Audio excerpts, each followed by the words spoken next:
Welcome to Big Brave Business. This is a podcast built on the belief that you can create absolutely anything for yourself. Whether it's a dream job or a dream life, it's all possible for you. I'm Amanda Nelson, a virtual assistant and digital marketer, and that's Sarah Heater, podcast producer and strategic consultant. Each week, we will share insights from working with dozens of clients, stories of how we got where we are, and encourage you to see us as your new business besties. So grab a cup of coffee and let's talk being brave in business. Hi. Hey, Sarah, how's it going? It's going great. I am, in case you can't tell, I'm on vacation right now. You are indeed on vacation. I'm so jealous. Are you having so much fun?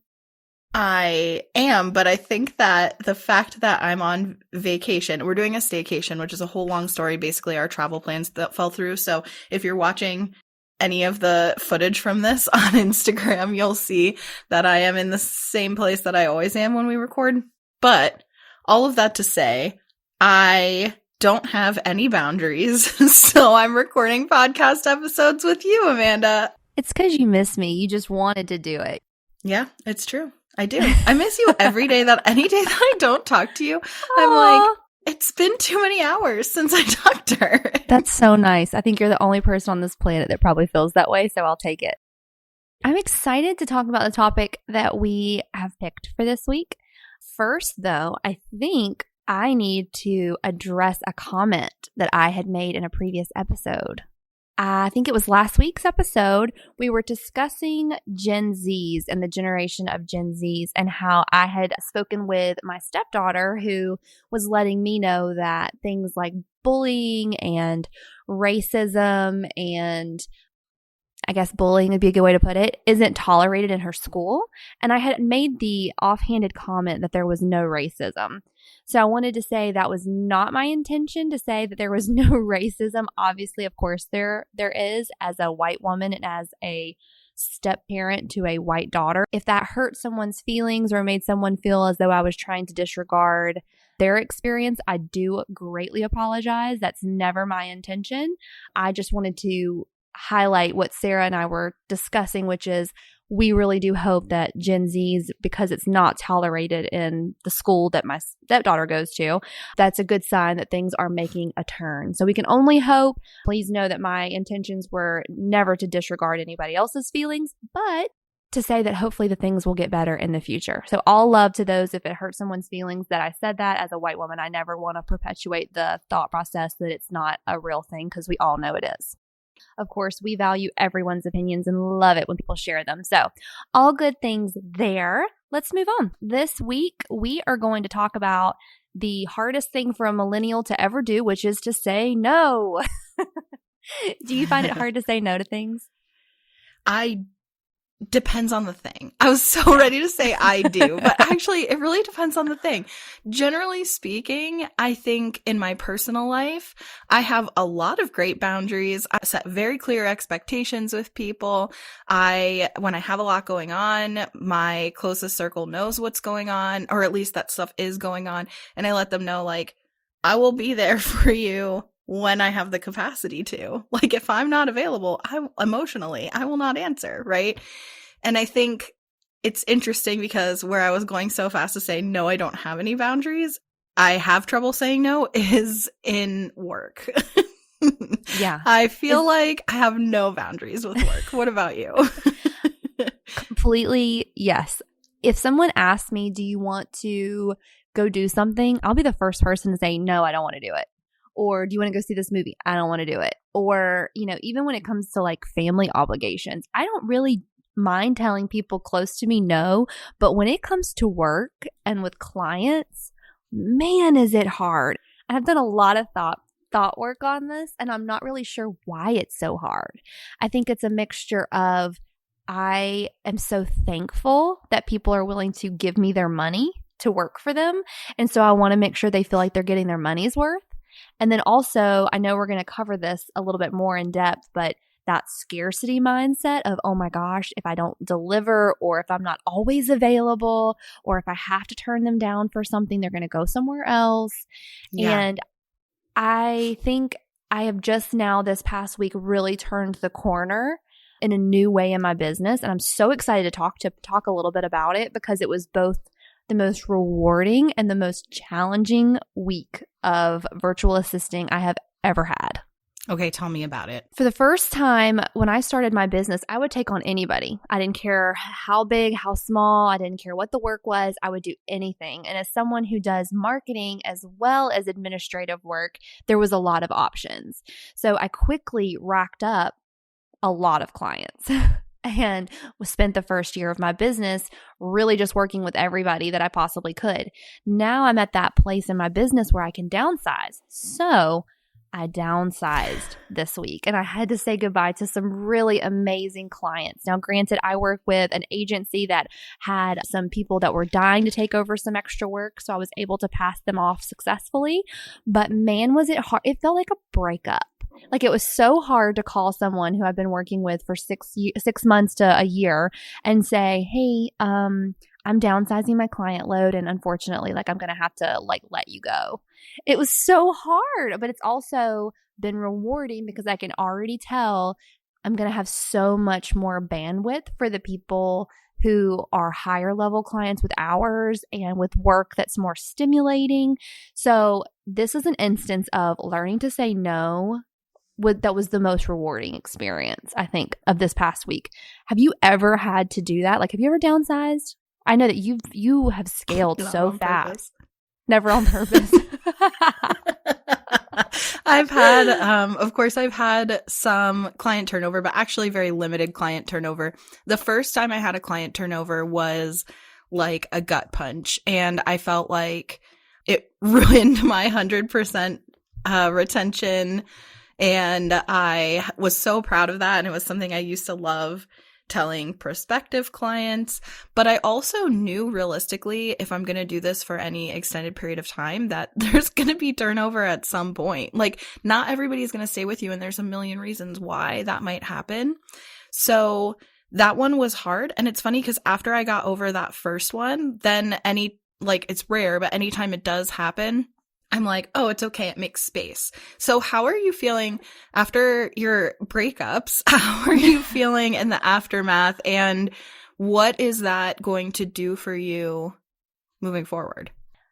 So I wish I could say that I didn't take on a new client after the fact, but I did downsize like 5 or 6 clients that were much smaller. So if you're a virtual assistant or even any kind of service provider, there are clients that you will have that look at you as a resource, like a tool, and they reach out to you when they need something. Then you have those really special clients that use you as a part of their business. I mean, you're integral to the success of their business. And those are the people that I wanted to work with long term. Clients are all great. I'm not trying to say one's better than the other. I just knew for me personally, I wanted to build a relationship more than just like, hey, can you make this graphic? Sure, I can do that, but I also would love to like discuss your goals for the year. I would also love to figure out how we can scale our team, like build your business. So how that's going to look is I'm going to have a lot more flexibility of not having to swap between so many clients, if that makes sense. Right now, I get, 10 messages an hour. It'll be great to get more to like 3 messages an hour. And it's a little bit more, just more flexibility in the scheduling, I think, too, to become more of like an employee of these businesses and less of that like tool mindset, if that makes sense. Mm-hmm. And also it'll give me the ability to really pick and choose the businesses I want to work with, which, like I said, I have worked for companies in all different industries. But now it's like, do I want to work for a company that does female travel in Italy? Yes. And that's a new client that I just took on this past month. Like, yes, I would love to do that more so than something that's not in my wheelhouse.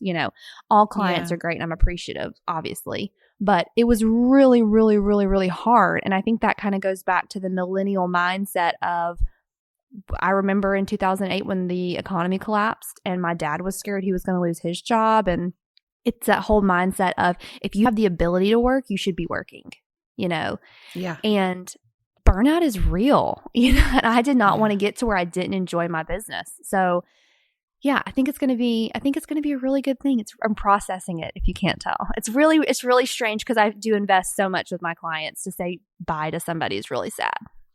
What's so interesting about it though, and I think you would, from what you said, I think you would agree. But for me, some of the clients who didn't stick around, and this isn't 100% true. There are clients who stopped podcasting or whatever that I'm sad that they didn't want to continue. I loved working with them. But there are also, I've had one client in particular turnover that we kind of had a reaction of like breathing a sigh of relief a little bit, not because what the work they were doing wasn't great and important, but because they didn't have the same personality type as us. They didn't really fit into like they wouldn't sit with us, if you want to use that metaphor, right? If we were at an event, they wouldn't sit with us. And I am building this whole, and with your help, so we are building this whole like family of this network, which we're calling PodFox, and this PodFox network of people, and that person really wouldn't have wanted to be part of that. And we could feel that in trying to serve them. And also, once that turned over and I started putting my energy into growth in places where I felt really energized and lit up and excited, the incoming work has all been people and shows that I'm like genuinely excited to be a part of. I mean, things that I'm like, yes, this feels so important. This work matters. And I actually had a client who said to me recently, every time you send me one of my episodes back, you always tell me it's your new favorite. And she's like, I mean, you always tell me that. So I don't know, like, where's the bar? Because you just keep on telling me it's great. It's like, I guess I really love it. I mean, I didn't even realize I was doing that, but at least I am really enjoying the work that you're doing. Clearly, I think what you're doing matters, and I think the content is so good. And so many people that we're working with now are podcasts I would genuinely enjoy listening to, even if I wasn't getting paid to. And that is just such a different experience, because it's like, once you release, I mean, they say that, right? Like business coaches and whatnot, they say that energetically. When you release the stuff that doesn't fit and make space for stuff that does. But that really has been my experience. What do you think? No, I totally agree. I think it's with anything in life, when you start to turn things down and really find your place and what resonates with you, it's incredible that those things that you enjoy will find you. And like I said, I offloaded 5 or 6 people this past week that weren't really in line with what I saw for myself long term. And then I had an incredible new client sign up this past week. And I'm, so happy. And it almost felt like a little reward from the universe that was like, I know that was a really hard week. Some people took it easier or better than others. Some didn't. And that's fine. I understand. But also, I train my replacement. I try to do that really, really well for anybody that I work with, that they have a place to go. So yeah, I think it's all good things. And it was really hard, but really all great things. So you mentioned burnout, that you can overwork and then it leads to burnout. And I'm sure we could do an entire episode about burnout. But first of all, what does burnout look like for you? And second of all, how are you feeling now with a change in income, as well as a change in how many hours you are committed to working? Like, how does that feel, the difference? So something Good else question, I have not, Sarah. great question. Something else that I haven't mentioned that also was very scary that I did. I just decided, let's just shake things up this past week, was I raised my rates, which is something that I had never done before, that was extremely intimidating, that also required a big pep talk from Sarah. And so I raised my rates, not by a ton, but for a lot of people, it is tough times. The economy is kind of shaky right now. I keep being told that I don't really eat a lot of eggs, but I keep being told that eggs are like $9 a carton. That sounds expensive. I don't know. So I understand that, like, it was not a light. Are you laughing at me about my eggs? I don't eat a lot of eggs. I don't know. You're just cute. I just know that somebody said that eggs are really expensive. Okay. Yeah, everybody is talking about it. It is true. It's a real thing. I eat a lot. Well, I don't personally necessarily, but in my family, we eat a lot of eggs. But it's just really funny. Well, it's just a funny cultural reference. Well, I'm just saying I just know that like times are hard for people. Okay. My expertise though has grown so much the past year. I've really invested in like taking courses. I'm constantly listening to podcasts and webinars and, investing in taking classes online to continue to serve my clients better. And so for me, it's like, heck yeah, I deserve to like have a couple dollar raise. Like it's not going to hurt. And anybody that doesn't want to continue to work with me on that, I totally understand. Everybody's on a budget and I appreciate it. So in terms of how much is it going to affect my income, I don't think it will. I actually think I'm on par to see a bit of an increase in my income, even though I have offloaded 4, 5, 6 people. So I'm really, really excited to see what the future holds. And burnout for me, to answer your question, is do I feel like I can't take a day off? And that's kind of how I've been feeling is even if I take a day off, I feel really guilty about taking a day off because I could be making more money. I could be, whatever. And life's just a little too short. And so putting some barriers in place where I can actually not have burnout. And it's hard too because I'm a goal person. And so if I think to myself, ooh, if I could just work 10 hours today, I'd make X amount of dollars. I play that game in my head all day, every day. It is the voice in the back of my head. Time is money, invest more time. But I'm also thinking to myself, I need to invest time in my family, in myself. I have a lot of hobbies that I've pushed to the side. I started a blog at the end of last year that I've really pushed to the side because I don't have the bandwidth. So thinking about how I can invest in myself to, scale this thing where it makes sense and I'm not like a slave to my desk. But also the desk that I am chained to is lets me wear my pajamas. So it's kind of great, Yeah, I do totally know. I think part of my problem with turning down work is that I genuinely love what I do. And I know that's something you can relate to, but it's like, and I've mentioned this on the podcast before, I think, but I've probably said it like every episode. This is going to become a joke, but I am an Enneagram 3. So I am an overachiever. I measure myself and my value by my work and my accomplishments. And it's so freaking true. I used to do career coaching in college. And then actually, I guess I still kind of do, like helping people with resumes and interview prep. I worked for the Career Center all through college. And then after that, I just like had this reputation among my friends and colleagues that they would just always come to me for that. By the way, I'm not really offering those services. So if you're listening to this and you're like, Sarah can help me with my resume. Like, Sarah has the skills? Yes, totally. But Sarah will refer you out at this point. So that's the way I'm saying no. Go me. Anyway, they actually had this joke in my sorority that I was really only interested in doing stuff if it was going on my resume. Like, that is how I live my life. I love to do things that it doesn't have to be quote unquote productive, but it has to be adding value in a way that's going to have like an ROI. So part of the interesting learning that I've done in the past 3 years or so is that I am noticing that there's an ROI on rest. And so I am resting more and I am doing self-care in a way that's not just like performative, but is going to have an ROI. Like, I truly believe, like this week, other than this recording session, which doesn't feel like it counts because you and I are basically really, really close friends. So it's kind of like hanging out with a friend for a couple hours, but I needed this time off and this week away. And I know that when I come back, what will happen is it will change my perspective on things and I'll be able to see things in a different way. I'll be able to see things that I wouldn't have been able to see if I just stayed in it. You can come back with fresh eyes, And I know there is an ROI on rest, but when it comes to work, like, I'm having a good time. So spending hours into the night working doesn't feel like a problem because it's how I like to spend my time. That's what I would like to be doing. What's the alternative? Sitting on the couch and binge watching Schitt's Creek again? Like, I've seen it, I could be working. And by the way. That's one of my favorite shows. So I have watched it multiple times, and we just recently rewatched it. That's where that came from. But regardless, I genuinely like the work. I genuinely like my clients. I genuinely love my team.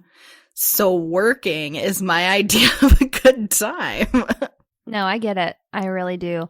I think for me, it's the side of my brain that I get a little bit of like a reward. I have a certain amount of hours that I like to bill every day. And when I hit that number, I'm like, yes, I get that little hit of serotonin where I'm like, you did it today. And then anything above is extra. It's great. But the days that I don't hit it, the days that because I'm human, there are days that I can't sit in front of my computer. I've got to go lay down, take a nap, which happens like once a quarter probably. But I also have days where I'm like, I find myself wanting to scroll on Instagram more. Nope, can't do that. You got to stay focused. But that's a good sign for me that I'm getting burnout, that I need a break, that I need to take a step back. I really have a question for you though, that I think we can piggyback off of this, is have you ever found yourself in the place where you had to say no to someone because your values didn't align, or say they wanted to start a podcast that was like not something you were comfortable with? Yes, I have. I had actually a personal referral, which kind of like hurt even more because it was I didn't want to let the person down who sent me a referral. It wasn't a current client. It's an old friend. And it's not like I don't want people to send me referrals, but this surprised me because it became very clear very quickly that our values were very different. And what this person really wanted to produce was a very politically driven podcast in a way that I felt was really harmful. And this probably could be, and I actually was thinking about this morning before we jumped on here, but this probably could be a whole podcast episode in general of like how we try to run businesses as inclusive and from a perspective of allyship as possible as two white women. It's something that's important to both of us to be inclusive and to be mindful of those things. But just to give like a quick preview, and you can tell us if you think this is interesting and if you would want to hear a whole episode about it. But basically, as a result of that, I created like, it's kind of an extended value statement about like what I was calling my company's values and the values that are important to me as a person. And I like incorporated them into any kind of brand that I have.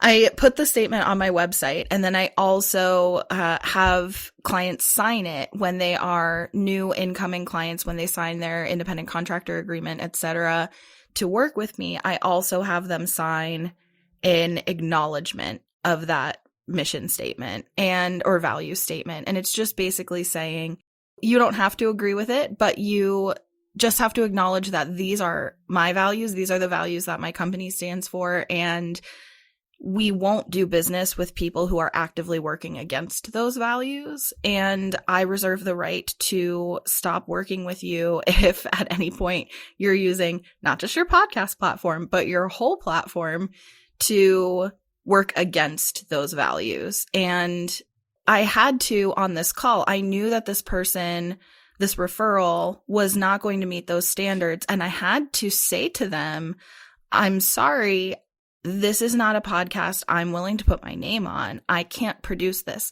What I can do on this call is answer any questions that you have about how to podcast, because I believe you should have the right to podcast.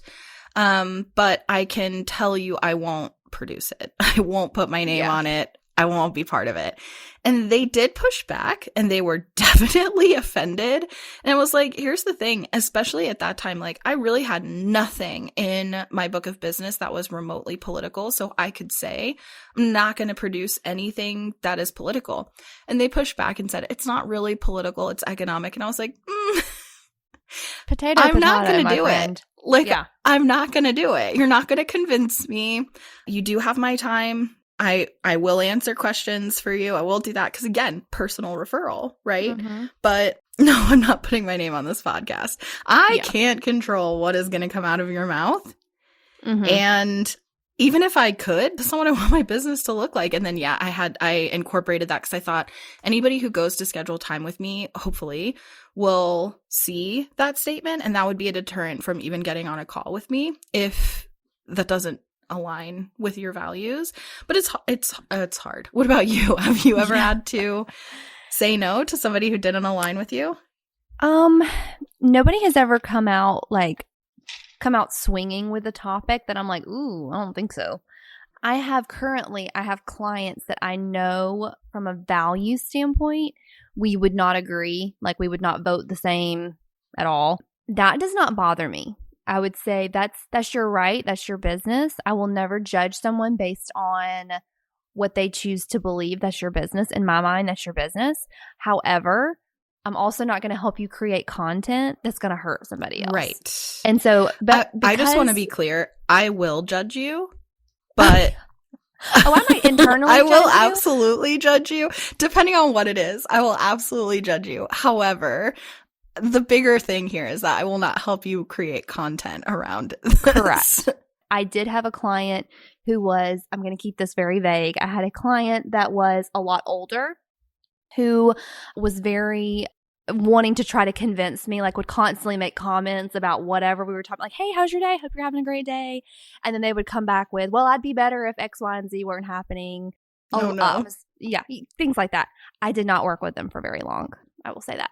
But I have never worked with anybody who is putting out content or like their business is based on something that I'm like extremely against. So I've never had to turn someone down for that, but I have turned somebody down for, yeah, right. But I have had somebody, like if somebody came to me and was like, hey, I want to make political t-shirts, I'd be like, probably not going to work out, buddy. But if you're, if it's your personal beliefs that doesn't affect your business or how I work with you, that's your right. That's your business. It's fine. It's interesting too, because what we do can be invisible. So my name, and I know this is true for you too, my name isn't necessarily anywhere on the outward facing work that my clients are doing. So there's not necessarily a given indicator that I even did it. But it's just my own personal values. Like, I need to be able to, when my head hits the pillow, to be able to fall asleep at night. And like, I don't want to be part of what I don't want to be part of. The flip side of that is also, I love promoting the work that my clients are doing. I love talking about the results that they're getting. I love using them as examples, getting testimonials from them. And that's something I wouldn't obviously be comfortable posting if we just fundamentally disagreed. And there are things for sure, let me also make this clear. There are things for sure that clients have said on their podcast that I don't personally agree with. That's not the problem. I'm not saying I won't work with somebody I don't agree with. I'm saying there are certain things that not just don't go with my values, but that blatantly work against my values. And that is something I can't do. So I will say no then. Yeah. I think we've covered saying no. We will say no. We are going to continue this year to learn to say no to people. And if you have found yourself in a situation where you needed to say no to someone, whether it's your personal life or whether it's your business specifically, I want to hear about it because it inspires me to continue to say no. So, yeah, I agree. Sarah, tell them where they can find us. Yeah, come follow us on Instagram. We are at Big Brave Business, and we love posting reels. So if you want to see our little faces and laugh along with us and throw in your 2 cents, that is the best place to do it. We love to hear from you.